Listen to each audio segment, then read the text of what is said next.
एक महत्त्वाची घडामोड आहे। उपमुख्यमंत्री देवेंद्र फडणवीस यांच्यावर प्रणिती शिंदेंनी केलेल्या गंभीर आरोपानंतर सोलापुरातलं राजकीय वातावरण तापलंय। फडणवीसांनी सोलापुरात दंगली घडवायला सांगितल्याचा आरोप प्रणिती शिंदेंनी केला होता, त्याला भाजप जिल्हाध्यक्षांनी उत्तर दिलंय। दंगलीबाबत काढायचं झालं तर गोष्ट खूप लांब जाईल असा इशारा त्यांनी प्रणिती शिंदेंना दिलाय।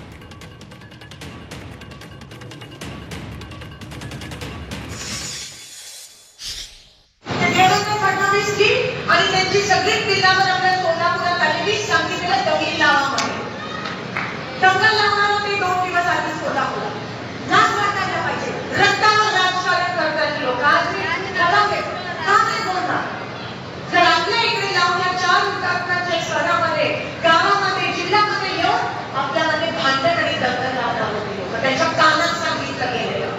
आणि मी नाही, तुम्हाला उदाहरण आहे तुमच्या समोर। पोलिसांच्या दिवशी काय झालं, वोटिंगच्या दिवशी काय झालं, काय झालं की लोक शेवटी सीपीने त्याला सांगितलं जा बाहेर, कारण नाहीतर मला उमेदवाराला FIR लॉन्च करावं लागेल। हे ऑन रेकॉर्ड आहे। कोणाच्या काळात दंगली झाली, काय घडले, दंगलीचा काढायचं ठरलं तर गोष्ट खूप लांब जाईल। आपण माननीय देवेंद्रजीवर बोलताना, आमची लाज काढत असताना आपण खासदार आहात, आपण शब्द जपून वापरा। आम्ही बोलायला लागलो तर खूप महागात पडेल आणि खूप साऱ्या गोष्टी निघतील।